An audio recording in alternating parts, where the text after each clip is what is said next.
신약성경 마가복음 14장 12절에서 21절입니다.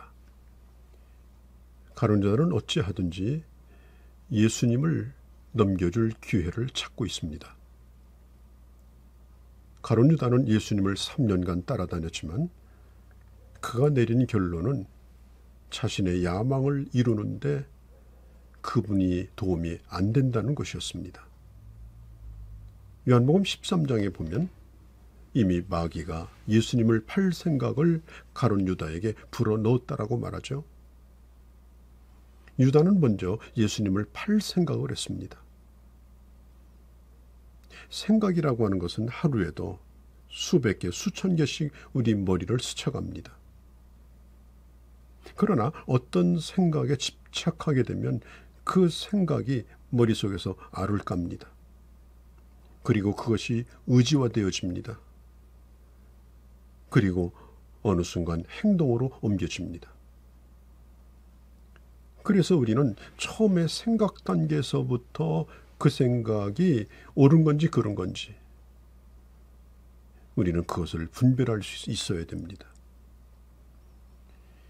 여러분들 무슨 생각에 빠져 사십니까? 어떤 생각에 여러분 붙들려 있습니까? 가룟 유다는 자기 생각을 분명하게 의지화시키고 행동으로 옮기기 위해서 10절에 보면 대제사장을 찾아갑니다. 결국은 돈을 받고 예수님을 팔기로 하죠. 마태복음 26장 14절 15절에 보면 은 30냥을 주기로 했습니다. 이 가룟 유다는 예수님이 누구인가를 오해하고 있었죠. 그는 끝까지 예수님을 주라고 부르지 않았고 랍비 혹은 선생이라고 불렀습니다. 그는 예수님을 세속적인 메시아로 생각했지만 결국에는 실망을 한 겁니다. 또 한 가지 가룟 유다는 이 물질적인 집착이 매우 강했던 사람입니다.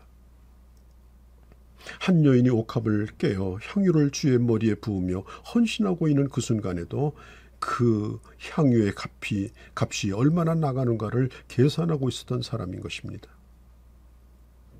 남의 돈이든 자기 돈이든 집착이 있었고 그래서 주님을 배반하는데도 세상에 공짜는 어디 있느냐 그 순간까지도 돈을 챙기려 했던 것입니다.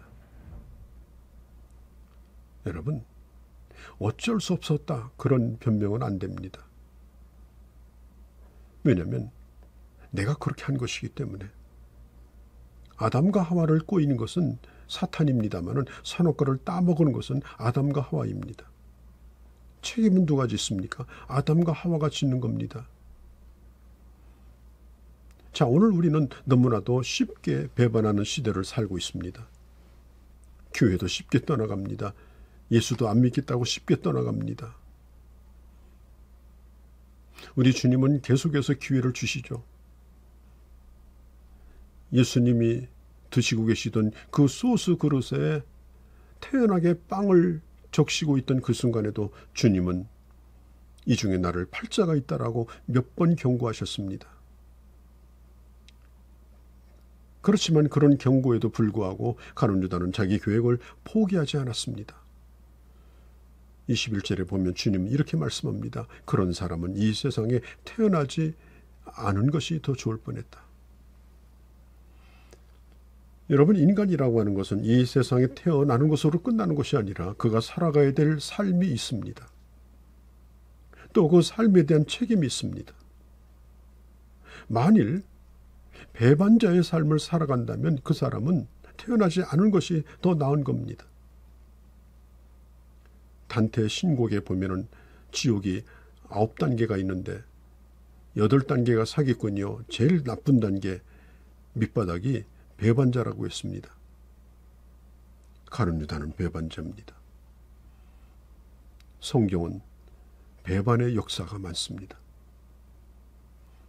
삼손을 배반한 사사기 16장의 데릴라, 충신 자기 부하였던 우리아를 배반한 사무엘 하서 11장의 다윗, 그리고 다윗이 아끼고 쓰고자 했던 아브넬을 경쟁자로 여기고 죽였던 다윗의 군대 장관 요압, 사무엘 하서 3장이죠. 다윗의 아들 가운데 암논을 배반한 사무엘하서 13장 압살롬, 또 솔로몬의 아들 르호보암을 배반한 여로보암. 성경은 배반의 역사가 많습니다. 디모데후서 3장 4절에 보면은 마지막 말세 징조 가운데 하나가 뭐냐? 배반하며 조급하며 자만하며 쾌락사랑하기를 하나님 사랑하듯 사랑한다고 했습니다. 배반하는 사람, 배반의 길을 걸어가는 사람은 이 세상에 존재하지 않음이 더 낫다라고. 왜냐? 심판이 그렇게 크기 때문에. 우리 주님은 품으려고 했지만은 결국 이 가룟 유다는 주님의 품을 떠나버리고 만 겁니다. 가룟 유다는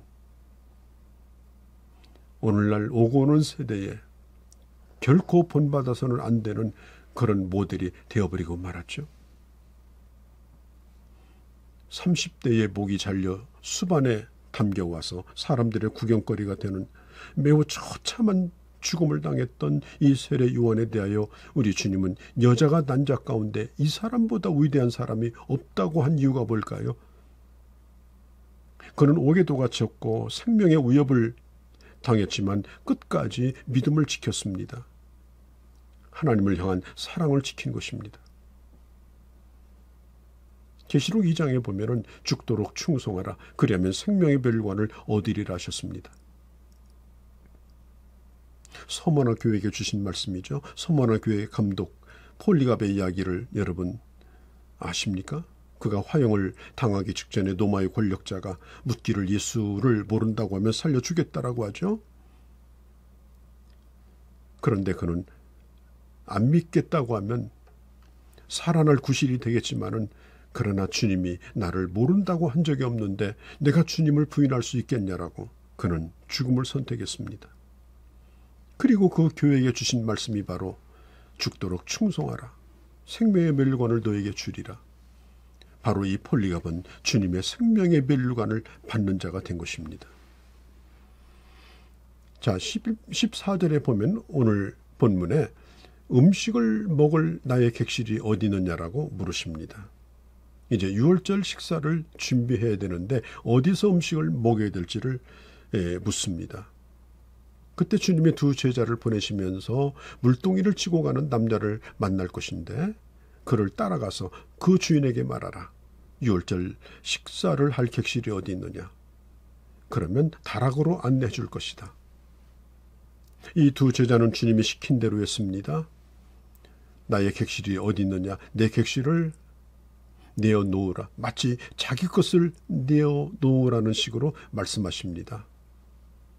그런데 그 주인이 다락방을 내어놓습니다. 성경은 그 주인이 누구인가에 대하여 말하지 않습니다. 다만 이곳이 마가의 다락방이었을 것이라고 상상을 합니다. 예수님이 미리 갈 테니 준비해 놓으라 하지 않으셨습니다.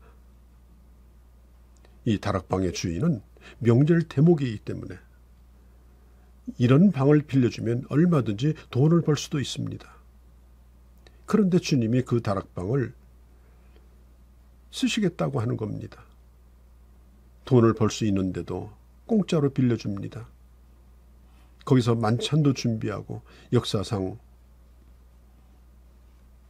가장 유명한 식탁이었던 최후의 만찬이 거기서 시작되고 또 역사상 최초로 교회에 성령이 임할 때도 그 다락방에 성령이 임했고 초대교회가 시작되는 영광스러운 장소가 된 것입니다.